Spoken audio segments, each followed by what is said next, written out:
সোনাগাছির sex worker বলে তাদের একটা বিকৃত বিবৃতি দিলেন। সুকান্ত মজুমদার বলেছেন আইনটাকে আপনারা সোনাগাছির যৌনকর্মীদের মতন করে তুলেছেন। আচ্ছা বলুন তো সুকান্ত মজুমদার এখানে কোথায় অন্যায় বলেছে? পুলিশের মা, পুলিশের স্ত্রী একসাথে ধর্ষণ করার হুমকি দিল যে সমাজ বিরোধী, সেই সমাজ বিরোধীকে পুলিশ চা কফি খাওয়াচ্ছে। তাহলে কোথায় যদি কেউ বলে যে যৌনকর্মীদের থেকে নিচে নামিয়েছে আইনকে, তাহলে অন্যায় কোথায়? বাংলার আইনকে তিনি বলছেন সোনাগাছি যারা সেক্স ওয়ার্কার আছেন তার সঙ্গে তুলনা করেছেন। তুলনা করেনি, বলেছে তার থেকে নিচু, বলেছে তার থেকে নিচু। তুলনাও নয়, আমি তো বলছি যৌনকর্মীরা শরীর বিক্রি করে লোককে শরীরী সুখ দিয়ে তার বিনিময়ে তারা অর্থ উপার্জন করে। আপনি ভালো চোখে দেখতে পারেন, ভালো চোখে না দেখতে পারেন, কিন্তু তারা চুরি করে না। কারোর চাকরি চুরি করেনি, কারোর ভবিষ্যৎ চুরি করেনি, কারোর যৌবন চুরি করেনি, আর কারোর জীবন চুরি করেনি। যে আইনটা কি সত্যি ওইভাবে এরা তৃণমূল নেতাদের কাছে পুলিশ বিক্রি করে আসেনি? তাহলে কেষ্ট একটা কথা বলেছিল, তুই তোর বউকে আমার কাছে নিয়ে এসেছিলি না, তোর বউটা খুব দেখতে সুন্দর। কোন আধিক্যতা করতে একটা পুলিশ অফিসার তার বউকে নিয়ে কেষ্টর কাছে গেছে? কোন আধিক্যতা করতে গেছে? এই পুলিশ যদি কালকে কেষ্টদের ঘরে, তৃণমূল নেতাদের ঘরে নিজেদের বউও পৌঁছে দিয়ে আসে, তাহলে অবাক হবার কিছু নেই। এই পুলিশের থেকে কেষ্ট ভালো। কেষ্টর মা আর বউকে তুললে পরে কেষ্ট নিশ্চয়ই তার জিভ ছিলেন। ঘাড় ধরে কলার ধরে দেশ থেকে বার করে দেওয়া উচিত। রাজ্যটা তোর বাবার, রাজ্যটা তোর বাবার, রাজ্য থেকে বের করে দেবে। কচু বনে পেছনে এক লাথি মারলো, ছিটকে গিয়ে কচু বনে পড়লো, উঠে এসে তৃণমূল। জয়প্রকাশ মজুমদার তো পুলিশের মা, পুলিশের বোন তুলে যে অকথ্য, যে অশ্রাব্য গালিগালাজ করা হলো, বউ মা তুলে, তারপর পুলিশ নির্বিকার চুপ। নমস্কার দর্শক, আমি রোজিনা রয়েছে আপনাদের সঙ্গে। ইতিমধ্যেই দেখা যাচ্ছে সুকান্ত মজুমদারের মন্তব্যকে হাতিয়ার করে বটতলা থানায় এফআইআর করলো। আমি বলছি আপনারা প্রত্যেকেই জানেন বটতলা থানায় কি হয়েছিল পঙ্কজ দত্তের সাথে, আপনারা বঙ্গ টিভির ভিডিও দেখলেও বুঝতে পারবেন। আমি বলছি আবারও কি সুকান্ত মজুমদারের ক্ষেত্রে একই জিনিস করে চাপে ফেলার চেষ্টা? কারণ এই মুহূর্তে দাঁড়িয়ে যা দেখা যাচ্ছে, সোনাগাছি যদি আপনি কোনোভাবে নাম বলে ফেলেছেন তাহলেই কিন্তু আপনার খাতরা আছে, শাসক দল কিন্তু হাতিয়ার করে নেবেন। সেটা মোহাম্মদ সেলিম বলুন, তার বাইরে বসিয়ে রেখেছিলেন দীর্ঘক্ষণ ধরে। আপনারা দেখেছেন সুকান্ত মজুমদারের মন্তব্যকে হাতিয়ার করেছে পঙ্কজ দত্ত, তো দুনিয়া থেকে চলেই গেল। আমার সঙ্গে রয়েছেন বিজেপির মুখপাত্র সজল ঘোষ, কথা বলবো। দাদা কি বলবেন? অত্যন্ত দুর্ভাগ্যজনক, নিন্দনীয় ঘটনা। আপনি যেটা বললেন যে সুকান্ত দাকে পঙ্কজ দত্ত বানানোর আরেকটা প্রচেষ্টা, কিন্তু সেটা সম্ভব নয়। পঙ্কজ দত্ত পুলিশের ডিজি ছিলেন, কিন্তু যখন ওনার সাথে ঘটনাটা ঘটে তার বহুদিন আগে রিটায়ার্ড। আর সুকান্ত মজুমদার আজকে একজন মন্ত্রী, কেন্দ্রের একজন মন্ত্রী, ভারতীয় জনতা পার্টির রাজ্যের সভাপতি। অতএব পঙ্কজ দত্ত বানানোটা ওদের চেষ্টা আছে, ওদের চিন্তা আছে, ওদের লক্ষ্য আছে, তাই। কিন্তু এত সহজে সেটা করতে পারা যাবে না। আমি আপনাদেরকে একটা কথা বলি, সুকান্ত মজুমদার কি বলেছেন। সুকান্ত মজুমদার বলেছেন আইনটাকে আপনারা সোনাগাছির যৌনকর্মীদের মতন করে তুলেছেন, পরিণত করে তুলেছেন আর পরিণত। আচ্ছা বলুন তো সুকান্ত মজুমদার এখানে কোথায় অন্যায় বলেছে? আমি যৌনকর্মীদের সম্মান করি, কিন্তু যৌনকর্মীরা ওই সমস্ত যৌন ব্যবসা যেখানে চলে, যাকে আমরা সাধারণ ভাষায় রেড লাইট এরিয়া বলি, সেই সোনাগাছি অঞ্চলের যৌনকর্মীরা কেমন আছেন তার খবর আপনারা রেখেছেন? তার খবরটা গিয়ে নিয়ে আসুন। প্রথম, তাদের ওপর পুলিশের কি অত্যাচার হয়, তাদের ওপর এলাকার তৃণমূল নেতাদের কি কি অত্যাচার আছে, প্রথম জেনে আসুন। দ্বিতীয় কথা আপনাকে আমি বলি, যৌনকর্মীরা গতর খাটিয়ে খায়, শরীর বেচে পয়সা রোজগার করে, ওরা চুরি করে না তৃণমূলীদের মতো। আবার বলছি, যৌনকর্মীরা শরীর বিক্রি করে লোককে শরীরী সুখ দিয়ে তার বিনিময়ে তারা অর্থ উপার্জন করে। আপনি ভালো চোখে দেখতে পারেন, ভালো চোখে না দেখতে পারেন, কিন্তু তারা চুরি করে না। কারোর চাকরি চুরি করেনি, কারোর ভবিষ্যৎ চুরি করেনি, কারোর যৌবন চুরি করেনি, আর কারোর জীবন চুরি করেনি। আমি বলছি দাঁড়ান, কি করে বলতে পারে? এই করেই বলতে পারে, বুঝিয়ে দিচ্ছি। আজকে আপনি বলুন তো যে আইনটা কি সত্যি ওইভাবে এরা তৃণমূল নেতাদের কাছে পুলিশ বিক্রি করে আসেনি। পুলিশের মা, পুলিশের বোন তুলে যে অকথ্য, যে অশ্রাব্য গালিগালাজ করা হলো, বউ মা তুলে, তারপর পুলিশ নির্বিকার চুপ, বলছে কেষ্ট তদন্তে সহায়তা করছে। এতদিন আমরা কি জানতাম? যে মোবাইলটা থেকে ফোন করা হয়েছে সেটা কেষ্টর মোবাইল নয়, অন্য ফোন থেকে। গতকাল এফআইআরটা অনলাইন আসার পর, বাইরে আসার পর আমরা জানতে পারলাম না এটা কেষ্টর মোবাইল থেকেই এসছে। যে লোকটাকে বারবার চিঠি দিয়ে ডাকতে হয় সে লোকটা কি করে তদন্তে সহযোগিতা করছে?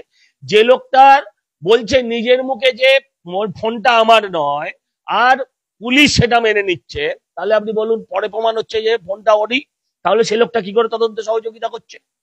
যে পুলিশ নিজের মায়ের সম্মান করতে পারে না, যে পুলিশ নিজের স্ত্রী সম্মান করতে পারে না, সে পুলিশ, তাকে আমরা কি করে পুরুষ মানুষ বলবো? আপনি আমাকে বলুন, পুলিশের মা, পুলিশের স্ত্রী একসাথে ধর্ষণ করার হুমকি দিল যে সমাজ বিরোধী, সেই সমাজ বিরোধীকে পুলিশ চা কফি খাওয়াচ্ছে, তাহলে কোথায় যদি কেউ বলে যে যৌনকর্মীদের থেকে নিচে নামিয়েছে আইনকে, তাহলে অন্যায় কোথায়? আমি আপনাকে বলি, যে পুলিশ নিজের মায়ের ইজ্জত রাখতে পারে না, যে গর্ভধারিণী মা 9 মাস 10 দিন ধরে তাকে পেটে রেখেছিল, 10 মাস 10 দিন ধরে তাকে পেটে রেখেছিল, যে মা তাকে নিজের শরীরের সমস্ত রস, সমস্ত নির্যাস দিয়ে তাকে বড় করেছে, স্তন্যপান করিয়ে যাকে বড় করেছে, সেই পুলিশ যখন নিজের মায়ের সম্মান রাখতে পারে না, আগুনকে সাক্ষী রেখে আমরা 7 পাক ঘুরি হিন্দুরা, মুসলমানরাও শপথ নেয় স্ত্রীকে রক্ষা করবে। স্ত্রীর কপালে স্বামী যখন সিঁদুর পরিয়ে দেয় তখন বলে যে এটা আজকে থেকে আমার স্ত্রী, ভরণ পোষণের দায়িত্ব তোমার নিলাম। সেই পুলিশ আজকে সুকান্ত মজুমদারের বিরুদ্ধে এফআইআর করছে। সেই এফআইআর এর জায়গাটা কোথায়? সেই বটতলা থানা। এদের বটতলা থানার প্রতি একটা অদ্ভুত ভালোবাসা। কালকে দেখে মনে হলো ওদের একজন মুখপাত্রকে সে বোধহয় দুর্বার মহিলা সমিতির মুখপাত্র হয়ে গেছে। হ্যাঁ, যৌনকর্মী, নামই বলুন, আমি বলছি কুণাল ঘোষ। হ্যাঁ, আমার নামটা মুখে আনতে ঘৃণা হয়।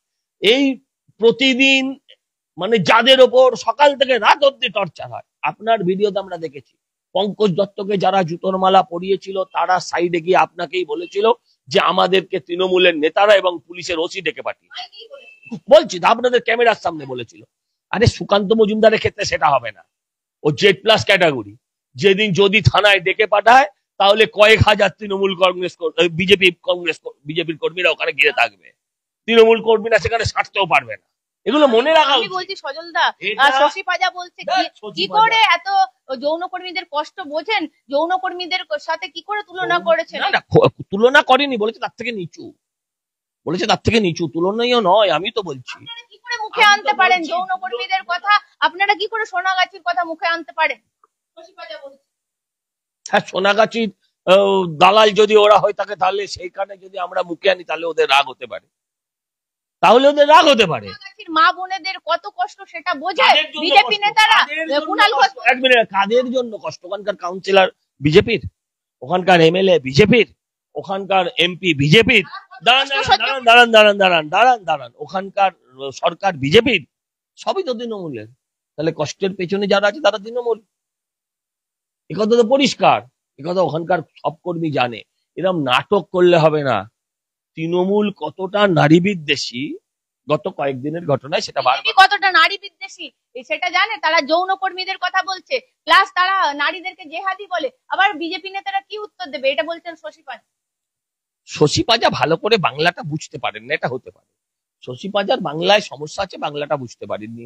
বলেছে যে আইনকে সোনাগাছির থেকেও যৌনকর্মীদের থেকেও নিচে নামিয়ে দিয়েছেন। ঠিকই তো বলেছেন। যৌনকর্মীরা, আবারও বলছি, দেহ বেচেন। দেহ একটা মায়ের সম্মান হচ্ছে তার কাছে সর্বোচ্চ।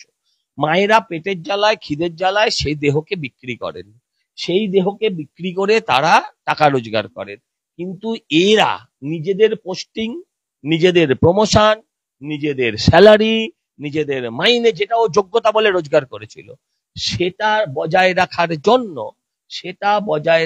জন্য, ভালো পাওয়ার জন্য তারা কি করে? তারা আইনটাকে বিক্রি করে, আইনটাকে তৃণমূল নেতাদের খাটে তুলে দেয়। এই অবাক হবেন না আপনি একটা কথা বলুন, ওই যে লিটন হালদার, কেষ্টর যদি সব কথা সত্যি, কথাগুলো যদি সত্যি বলে ধরতে হয়, তাহলে কেষ্ট একটা কথা বলেছিল, তুই তোর বউকে আমার কাছে নিয়ে এসেছিলি না, তোর বউটা খুব দেখতে সুন্দর। কোন আধিক্যতা করতে একটা পুলিশ অফিসার তার বউকে নিয়ে কেষ্টর কাছে গেছে? কোন আধিক্যতা করতে গেছে? এই পুলিশ যদি কালকে কেষ্টদের ঘরে, তৃণমূল নেতাদের ঘরে নিজেদের বউও পৌঁছে দিয়ে আসে, তাহলে অবাক হবার কিছু নেই। সজল দা, একই সাথে আমি যে মন্তব্য, এই মুহূর্তে দাঁড়িয়ে এফআইআর হয়ে গেছে সুকান্ত মজুমদারের নামে। এফআইআর এ কিছু হবে না, কি করবে? ধরতে ক্ষমতা আছে, ক্ষমতা আছে, ধরে দেখাক না, ধরে দেখাক না। আমি বলছি, রাজ্যটা কি পুলিশি স্টেটে পরিণত হয়েছে? কারণ কেন আপনাকে অঘোষিত রাজ্যে একটা অঘোষিত এমার্জেন্সি চলছে। অভিষেকের বাড়ির পাশে রজত শুভ্র ব্যানার্জির বাড়ি বলে যেতে পারলেন না সুকান্ত মজুমদার। এমনকি রজত শুভ্র জামা কাপড় টেনে ছিঁড়ে তাকে অ্যারেস্ট করা হলো। সিপিএম এর শেষ পর্যায়ে যা যা হয়েছিল, তৃণমূলের শেষ পর্যায়ে সেগুলোই দেখতে পাচ্ছি আজকে। সজল দা, একটা জিনিস, আমি একটা কথা বলছি, আসলে রাগটা কোথায়? রাগটা হচ্ছে কেলগে, রাগটা বিলেতে।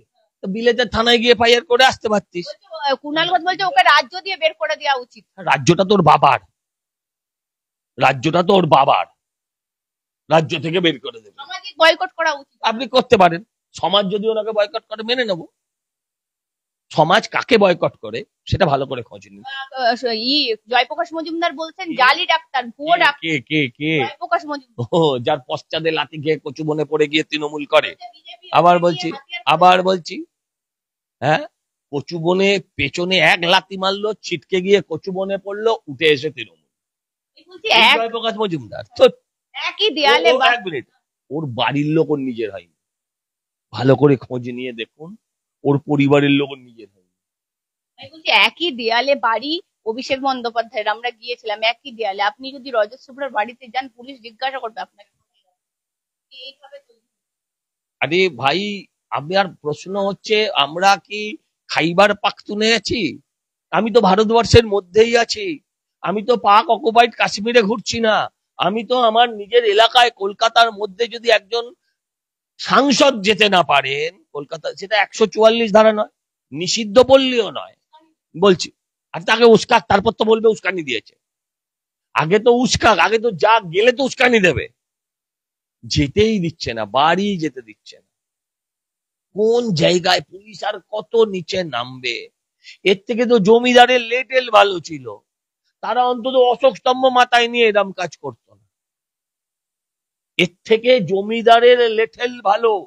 আপনি কি ভবনে পুরো অবাধে যাতায়াত এই করতে পুলিশের থেকে, চ্যাটার্জি স্ট্রিটে? এই পুলিশের থেকে মস্তান ভালো, এই পুলিশের থেকে মস্তান ভালো, এই পুলিশের থেকে সমাজ বিরোধী ভালো। আমি আবারও বলছি, এই পুলিশের থেকে কেষ্ট ভালো। কেষ্টর মা আর বউকে তুললে পরে কেষ্ট নিশ্চয়ই তার জীব ছিলেন। আমি বলছি, রজত শুভ্র ব্যানার্জি বলছে পাড়ার লোক অতিষ্ঠ, এখানে এই বাড়িটা গজিয়ে উঠেছে কার্যত আমরা 130 বছর ধরে থাকি, কিন্তু এইভাবে যে পুলিশি যে ব্যবস্থাগুলো চলছে তার জন্য পাড়ার লোকও অতিষ্ঠ। মমতাদির পাড়ার লোকেরা এই নিয়ে অনেকবার বিক্ষোভ করেছে, মমতা বন্দ্যোপাধ্যায়ের পাড়ার লোকেরা এই নিয়ে অনেকবার বিক্ষোভ করেছে। ওই জন্য বারবার হারে, নিজের এলাকায় হারে, নিজের বুথে হারে মমতা বন্দ্যোপাধ্যায়।